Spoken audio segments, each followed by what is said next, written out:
Olá, queridas irmãs, queridos irmãos, com que alegria voltamos ao nosso programa O Espírito da Letra, analisando a obra de André Luiz através da mediunidade de Francisco Cândido Xavier.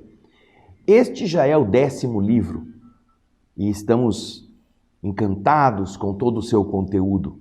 Evolução em Dois Mundos pode parecer uma obra muito complexa e, de verdade, para aquilo que se compare com as anteriores, é um livro que não tem uma história, não tem um enredo, não tem personagens.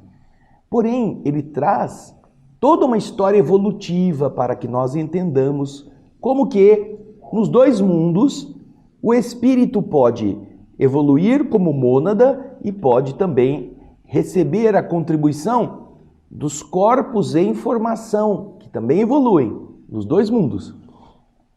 Nós, na semana passada, fizemos o final do capítulo 5º, utilizando-nos daquele esquema que eu implementei para fazer um teste, que nós vamos repetir hoje.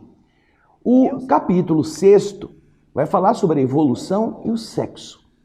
Então, vamos começar com um resumo, e eu quero lembrar a você que esse resumo fui eu quem fez. Então, ele está, inclusive, padronizado em um outro esquema, porque o esquema original nós deixamos para o texto, que nós voltaremos a pesquisar logo depois de fazermos essa primeira abordagem do resumo. Vamos então ao primeiro slide, que traz o resumo dessa primeira parte do livro no capítulo 6º. Vamos lá? Aí você tem, primeira parte, que eu quero dizer é que o livro é dividido em duas partes. Evolução dos Dois Mundos, ele tem duas partes. A primeira com 20 capítulos e a segunda com mais 20 capítulos. Nós estamos então na primeira parte do livro, o capítulo 6º. E isso é importante que você saiba, porque na segunda parte vai ter um capítulo 6º também. Por isso que a gente está colocando essa primeira parte como sendo parte do livro. Assim você sabe se encontrar no texto. Vamos então ao primeiro subtítulo. O subtítulo é Aparecimento do Sexo.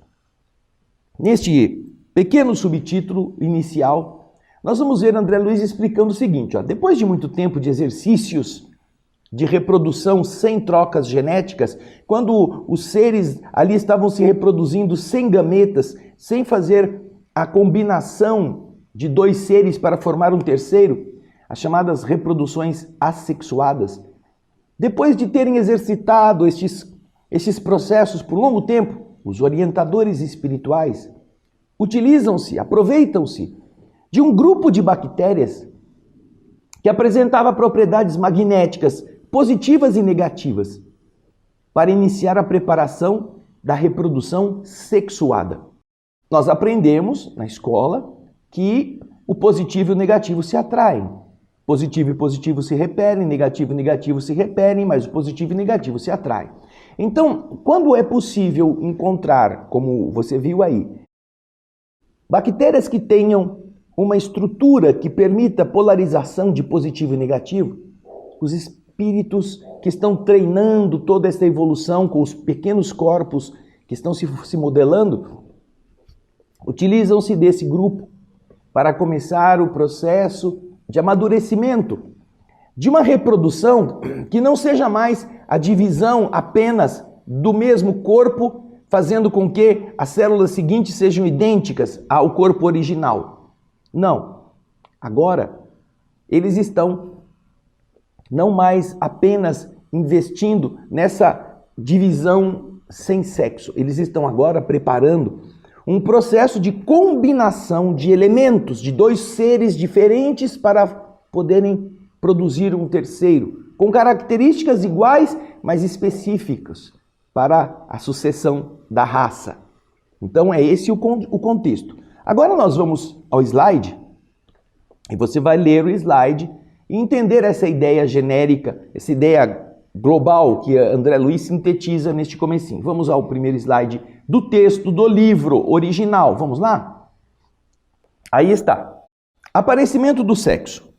Superadas longas faixas de tempo, nas quais bactérias e células vão sendo experimentadas em uma reprodução agâmica, uma reprodução sem união sexual, eis que determinado grupo apresenta no íntimo da própria constituição qualidades magnéticas, positivas e negativas, que lhes são desfechadas, desbloqueadas pelos orientadores espirituais encarregados do progresso que no planeta se está esperando.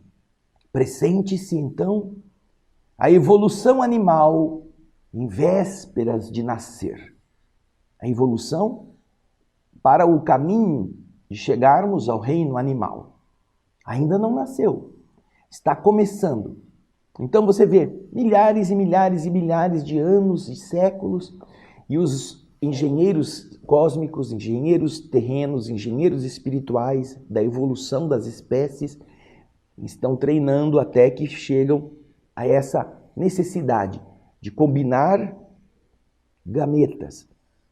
Para isso precisam encontrar a melhor espécie para fazer com que este projeto possa seguir adiante. Então esse é o primeiro subtítulo. Agora, você viu que já deu para entender no resumo o que eles estão dizendo. Nós tiramos algumas maneiras um pouco poéticas, um pouco literárias, mas concentramos no nosso resumo a ideia principal. Agora nós vamos para o segundo subtítulo. O subtítulo Bactéria Diferenciada. Quem será que é esta estrutura que tem esse magnetismo? Vamos ver o que nós pudemos resumir do trecho da bactéria diferenciada. Neste trecho, André Luiz faz referência ao Leptotrix. Olha que nome interessante, Leptotrix. Bactéria que se alimenta de ferro das rochas, de forma bem diferente das amebas. As amebas eram aquelas estruturas unicelulares molengas, que não tinham uma forma definida, elas iam se arrastando pelas poças.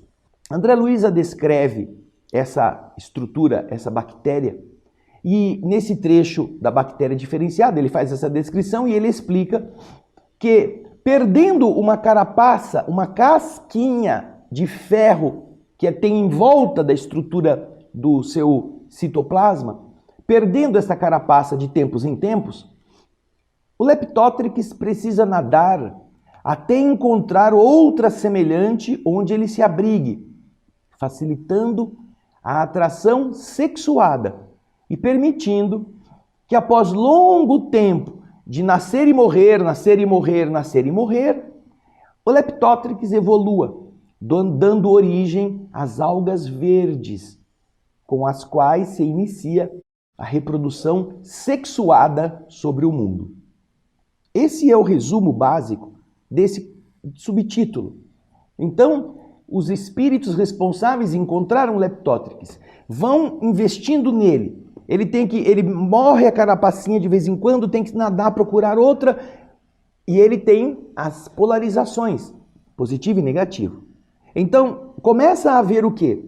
Um acréscimo de energia para que as mutações vão ocorrendo. Então, o Leptotrix ele também tem a característica de morrer em grande quantidade. Então, ele morre e volta. Ele vai indo e voltando para a vida do mundo invisível e vai renascendo naquela mesma estrutura.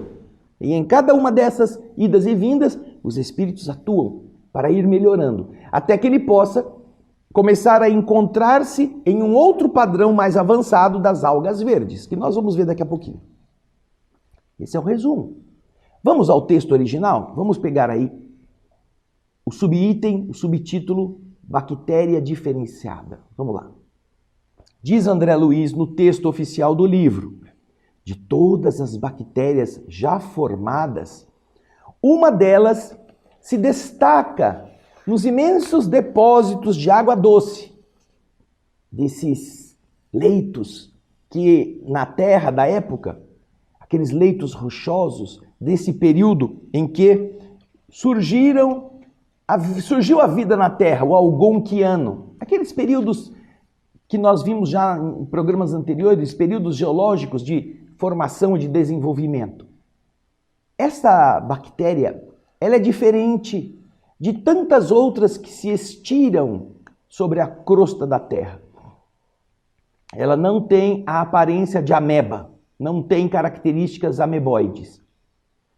Mostra uma configuração, uma estrutura de elipse, elipsoidal, como se fora um microscópico bastonete ou um girino, aquele filhinho do sapo, ao qual não falta nem uma pequenina radícula, um pequeno rabicho, como se fosse uma cauda.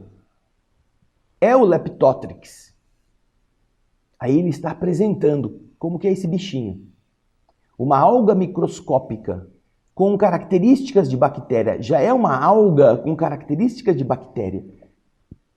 Que, em quantidades grandiosas, em miríades de indivíduos, permanece por milhares de séculos nas rochas antigas, comendo ferro que está ali, cristalizado no seio da rocha. Então, olha, é uma bactéria que se alimenta de ferro. Nós sabemos que o ferro é uma estrutura que se permite polarizar, positivo, negativo. Agora, eu tenho certeza de uma coisa, você já deve ter andado em algum terreno campestre, onde tem poça d'água, meio pantanoso, onde tem riachinhos, e você já deve ter visto essa imagem que você vai ver no nosso próximo slide. Dá uma olhadinha. Tá vendo aquela mancha branca na superfície da água? Parece uma coisa meio metálica. Olha isso que interessante. Observadas principalmente no inverno e na primavera em solos de superfície encharcadas, essas áreas de brilho, na verdade, são filmes, são biofilmes.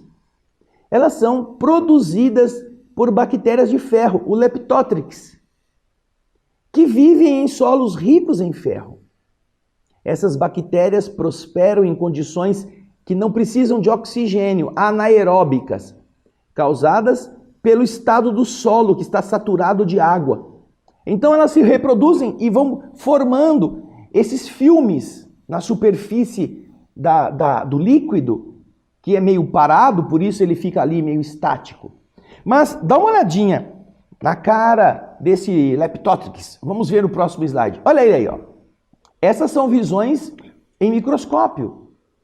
Ali acima à esquerda você vê aqueles bastonetes compridinhos, identificados com o nome Leptotrix. Depois embaixo à esquerda você tem a estrutura de tubo. Aí no centro você vê o Leptotrix com um pequeno rabinho, uma pequena cauda. E à direita, novamente, microscópio eletrônico, mostrando essa estrutura do Leptotrix, que você vê está como que grudada. Parece que tem um polo que atrai o outro polo oposto de uma outra bactéria. Aí você vê, este bichinho existe até hoje. Ainda que na época só existissem essas bactérias na Terra, ainda não existia o reino animal racional ou irracional, nós estamos vendo a evolução da vida. E aí, vamos voltar para o texto original. Quando o Leptotrix se livra da minúscula carapaça ferrosa em que ele se esconde, ele é instintivamente obrigado a nadar, até que uma outra carapaça semelhante o envolva. Aproveitando isso, então, os instrutores espirituais se valem dessa medida para impulsionar o Leptotrix a uma transformação, transmutação, sair daquela forma e ir para outra. Diz André Luiz, perdendo os diminutos envoltórios metálicos e constrangidas, forçadas a produzir, a edificar abrigos semelhantes que lhes atendam às necessidades de proteção, essas bactérias, que representam uma figura importante de união no trabalho evolutivo da natureza, são forçadas a um movimento em que não apenas se atraem umas às outras, nesses prelúdios, nessas antecipações iniciais de uma reprodução sexuada, mas em que conhecem também por acidente a morte em massa, da qual ressurgem nos mesmos ambientes de vida, eles renascem, onde se encontram, eles voltam a viver naquelas mesmas situações de leptótricos, sob a criteriosa atenção dos espíritos condutores da Terra, para renascerem. Então você vê, eles morrem, continuam vibrando nas mesmas atmosferas onde eles estavam e depois renascem, após longo tempo de novas experimentações. E eles vão e voltam, vão e voltam, vão e voltam, até que por fim, com o apoio desses condutores da Terra, depois de longo tempo, eles reaparecem na forma das algas verdes. Já não são mais algas que comem o ferro. Já são agora algas verdes, graças às quais se inicia a troca, a comunhão sexual sobre o mundo. As algas verdes representam, então, o primeiro estágio da multiplicação sexuada, mas é decorrência dos leptótricos, que tinham essa característica diferente das amebas, que buscavam se aproximar e precisavam se unir, precisavam procurar, depois de perderem aquele corpinho de ferro, fabricar outro. E eles tinham que nadar em busca de uma construção, e isso atraía, por causa da polarização, lembra? Positivo atrai negativo, negativo atrai positivo. E assim eles iam se unindo. São os primórdios da união sexual. E com a transformação de tanto eles desencarnarem, vamos chamar assim, não é carne, né? Mas eles morrem naquela comunidade de leptótricos, eles perdem a vida, vão para o mundo invisível, restabelecidas as ligações com os espíritos que estão cuidando deles, que investem em alguns avanços, em algumas mudanças, eles renascem e assim eles vão evoluindo até que desabrocham as algas verdes. Olha, que coisa legal, interessante. Agora nós vamos para o subtítulo das algas verdes. Vamos ver o resumo que nós pudemos preparar, apenas para você ver a ideia central deste subtítulo. Vamos lá. Aí você vê o resumo do subtítulo Algas Verdes. Este resumo, volto a dizer, fui eu que fiz, eu quem fiz, eu que elaborei. Para você ter uma ideia do que nesse subtítulo André Luiz está explicando, olha lá. Ele explica que existe um buraco, uma lacuna evolutiva entre o Leptótrix, que comia ferro, e as algas verdes. E nessa busca de como entender que surgiram as algas verdes, os biólogos não conseguem encontrar o laço, o elo da cadeia evolutiva, não conseguem encontrar uma resposta. E essa lacuna se dá por quê? Por causa das atividades dos servidores espirituais, que do outro lado da vida são responsáveis pelas mudanças na família do Leptótrix, em seu campo espiritual, transmutando os indivíduos mais complexos nas referidas algas verdes que renasceram aptas à reprodução sexual e que passam a povoar as águas. Não existe, então, entre o Leptótrix e as algas verdes, o laço que está no meio do caminho. Os biólogos, os zoólogos procuram entender como é que surgiu a alga verde e não encontram qual foi a espécie que saiu do Leptótrix, que existiu por um tempo e deu seguimento às algas verdes. Não, eles não encontram. E isso por quê? Porque esse trecho não aconteceu aqui na evolução biológica, física. Foi uma transmutação que os espíritos fizeram depois que os Leptótrix mais capacitados, mais complexos, pelas suas próprias mudanças, eles permitiram que os espíritos trabalhassem sobre eles e assim quando voltassem, já voltassem como algas verdes. Parece então que ficou faltando um pedaço da história. Os biólogos ficam tentando encontrar qual foi a espécie que gerou a outra espécie, que gerou a outra espécie, para chegar nas algas verdes.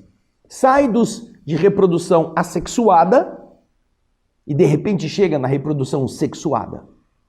E por que eles não encontram? Porque eles estão procurando no mundo físico, quando de verdade essas transmutações acontecem no plano espiritual, originada pelas entidades responsáveis pelo avanço dos diversos níveis evolutivos das espécies. Esse é o resumo. Agora vamos ao texto. Vamos ao slide que fala sobre as algas verdes. Olha lá, o livro está nos explicando isso. Vamos ver. As algas verdes. Os biologistas dos últimos tempos costumam perguntar, sem resposta, se as algas verdes, proprietárias de estrutura particular específica, são originárias das algas azuis, das cianofícias, aquelas algas de cor azulada que formam colônias em locais úmidos, de constituição mais simples. As cianofícias são mais simples do que as algas verdes, nas quais a ficocianina, que é a substância azulada destas algas, combinada à clorofila, representa o pigmento azulado da sua composição fundamental. As algas azuis são mais simples que as algas verdes, e os biólogos ficam perguntando, será que a alga verde veio da alga azul? Continua André Luiz a explicar. Esse hiato, esse buraco existente, de que nos conta esse botânico holandês, que foi quem primeiramente confirmou a teoria clássica sobre as mutações das espécies, chamado Hugo de Vries. Ao desenvolver o mutacionismo, foi preenchido não por uma outra espécie física. Esse buraco foi preenchido pelas atividades dos servidores da organogênese, os espíritos responsáveis pela formação, pela gênese orgânica, que é o desenvolvimento dos seres vivos na Terra.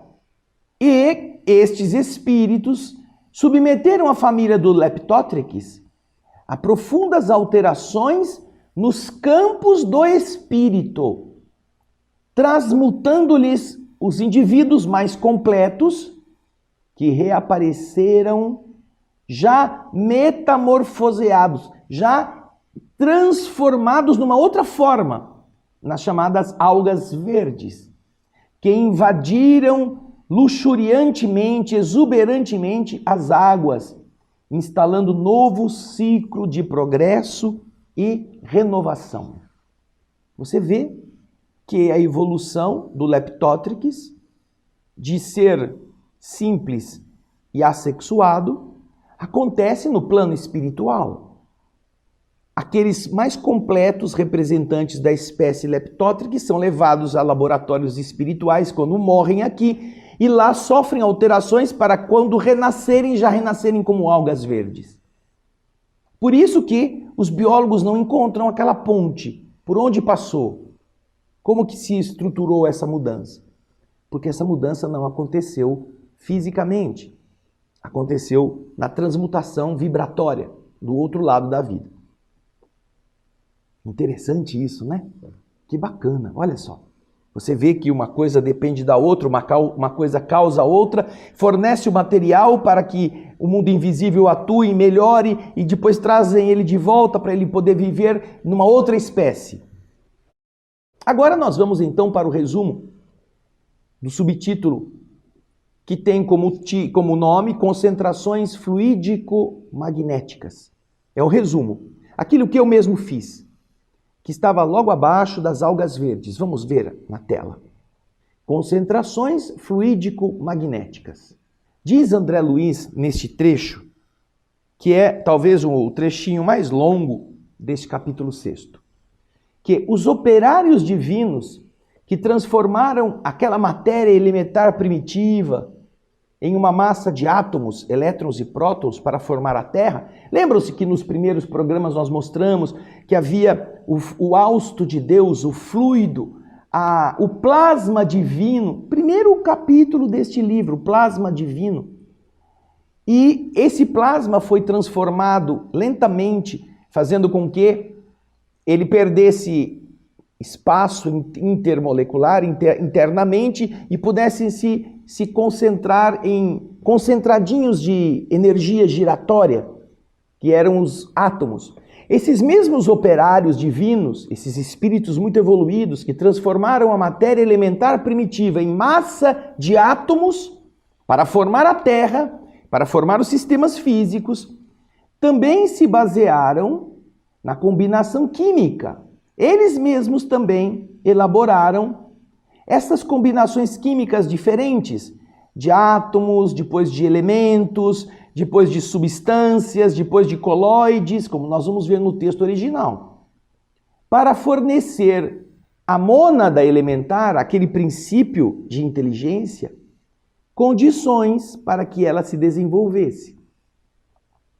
De experiência em experiência, vai se ativando essa inteligência, essa mônada elementar, em constituição da simples para a complexa, recebendo o estímulo para a reprodução através de cromossomos, com função semelhante àqueles moldes usados para fundir as letras na tipografia. André Luiz faz uma interessante comparação. O cromossomo é como aquele molde de metal onde se fundem nas tipografias as letrinhas.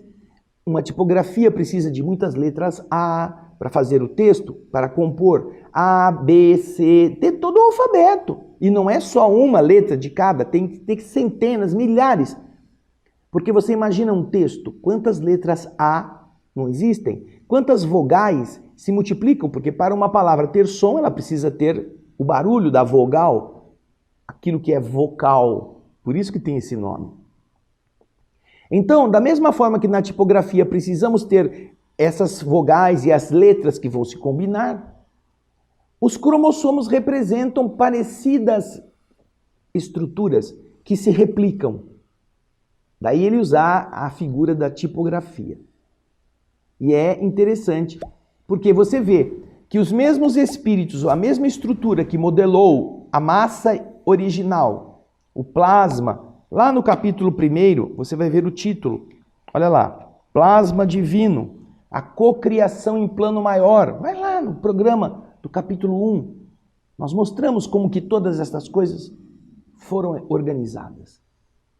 Esses mesmos espíritos agora estão organizando a estrutura biológica para que elementos, primeiro os átomos se convertam em elementos, depois os elementos se convertam em substâncias, depois as substâncias se combinem e se convertam em conjuntos de corpos massivos, coloides, para que com estes coloides, uma espécie gelatinosa, possa existir a estrutura básica, para que a mônada encontre o corpo que ela vai usar. Agora a gente vai então, depois desse resuminho, vamos ver o texto de André Luiz. Vamos lá. Concentrações fluídico-magnéticas.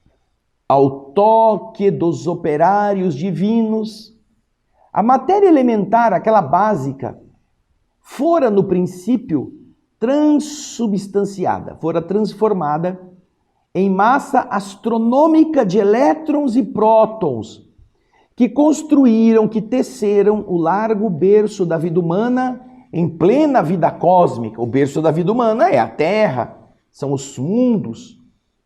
E ainda sob a inteligência desses espíritos, com a supervisão do Cristo de Deus, esses recursos foram a base para a formação dos átomos em elementos, combinando-se os elementos em conjuntos químicos.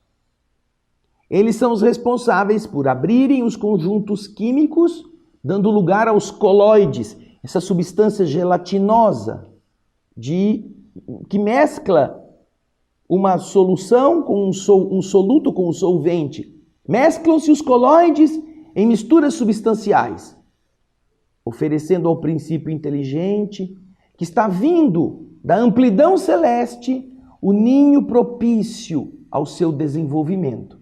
Lembram-se que nós vimos naqueles programas passados a sopa nutritiva, o caldo primitivo, a sopa primitiva, os gases, a energia elétrica dos raios, produzindo um caldo onde as matérias básicas iam se formando, os aminoácidos, tudo para a produção da vida. Olha que interessante, ele está dizendo isso. Os mesmos espíritos que criaram as estruturas da matéria para a Terra como planeta existir, estão agora abastecendo o planeta com recursos para que a vida possa existir. Vamos continuar o próximo slide, vamos lá. Eras imensas, tempos longínquos transcorreram.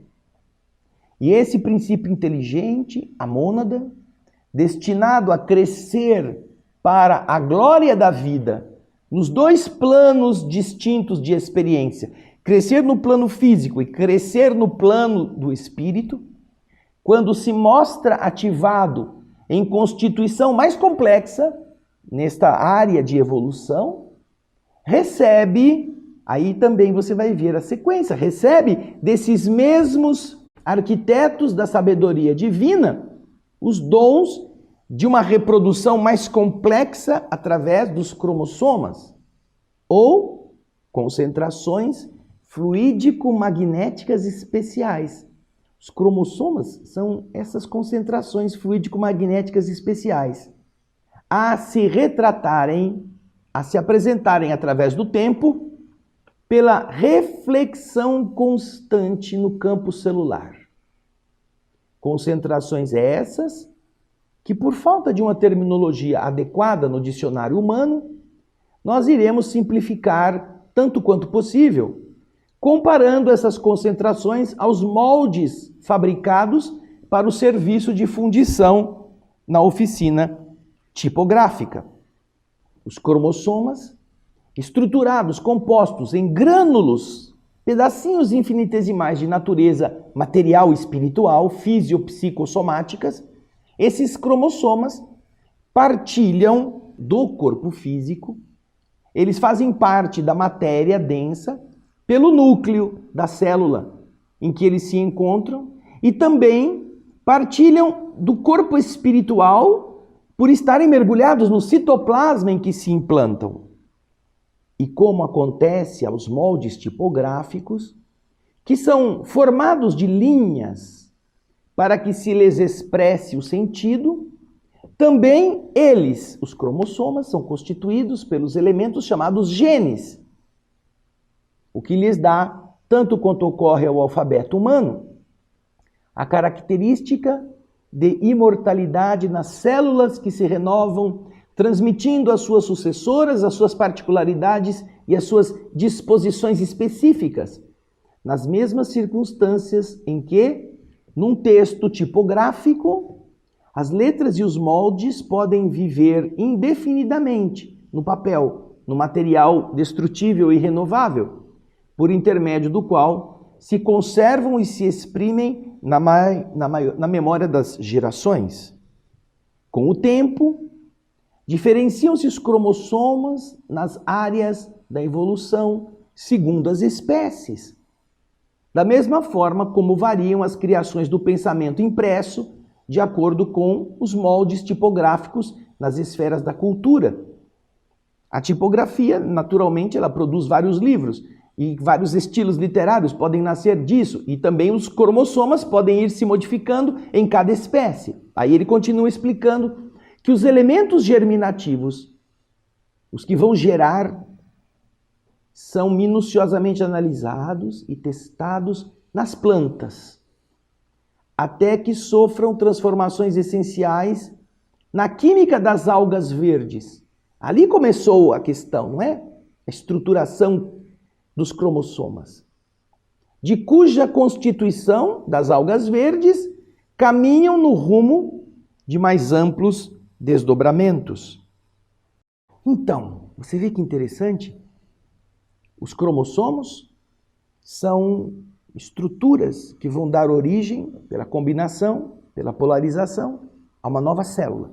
E ele vai levar com ele aquela marquinha e que quando você estuda na biologia a divisão da célula, você vai perceber que cada célula organizada dessa forma, no momento da transformação em uma outra, há uma polarização.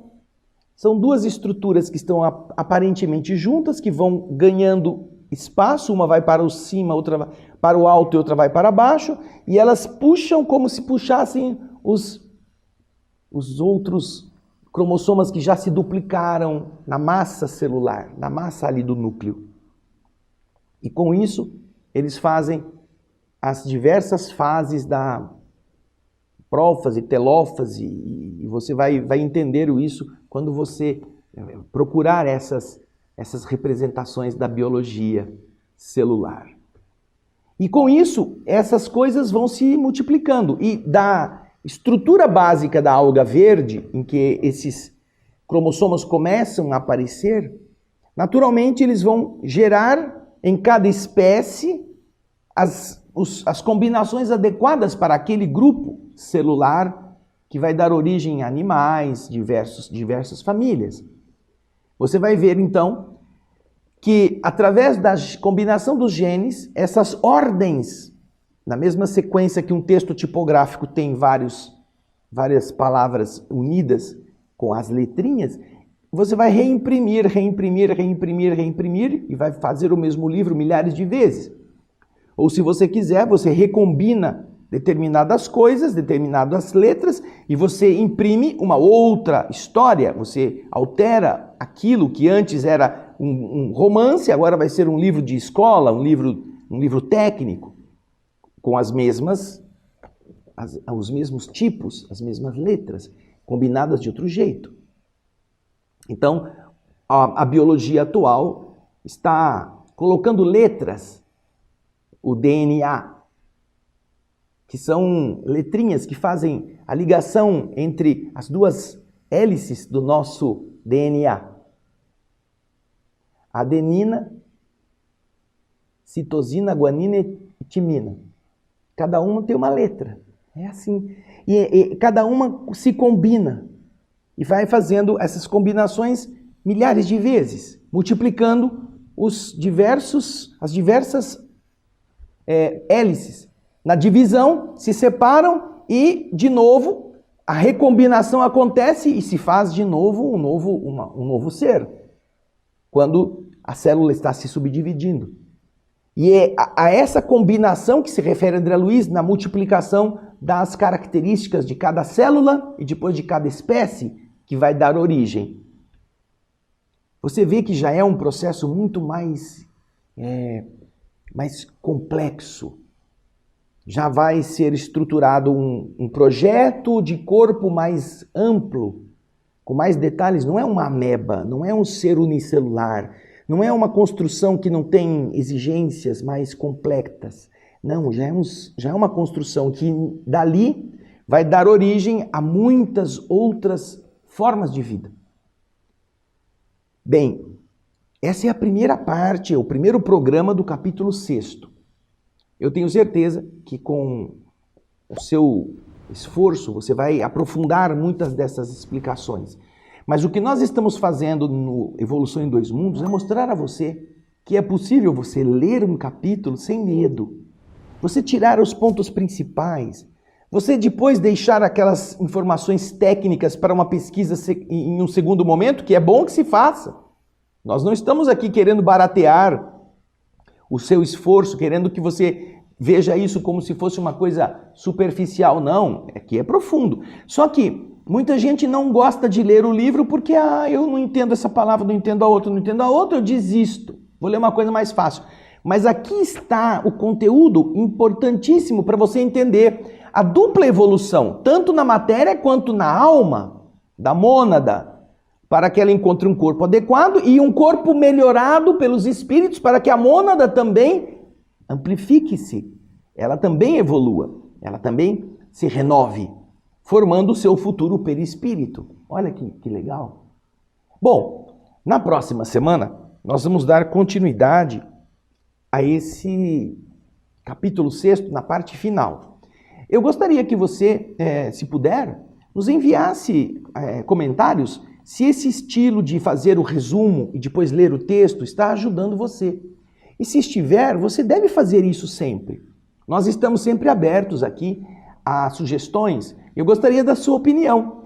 Informe-nos se você está achando interessante, porque também nós procuramos colocar, como você viu no nosso programa de hoje, imagens ilustrativas, mostrando como são essas algas, como são os ambientes, para você perceber como que isso é construído por inteligências muito aprimoradas para fazer com que nós, que somos inteligências em caminho de desenvolvimento, melhoremos mais depressa. Mas é importante que você participe com a sua opinião. Se você achar, André, tá perdendo tempo, esse negócio não precisa, esse resumo aí não ajuda em nada, a gente não faz mais, a gente vai fazendo de outro jeito. Mas eu acho que você deve estar manifestando a sua opinião, porque é muito bom, porque assim nós vamos fazendo juntos essa evolução em dois mundos. O mundo de cá, onde nós estamos preparando, e o mundo daí, para quem estamos preparando. Também são evoluções juntas, que nós podemos melhorar com essa combinação, tá bom? Muito obrigado pela sua audiência, obrigado pelo seu carinho. Nós estamos tendo, surpreendentemente, neste livro, o maior volume de visualizações, se comparamos no tempo que o livro foi lançado, com os outros no começo. Então, isso significa que você está interessado. E a gente espera muito que você multiplique isso para as pessoas com quem você convive, que elas também possam compreender o conteúdo deste livro. Obrigado pela sua audiência, pelo seu carinho. Até o próximo Espírito da Letra e muita paz.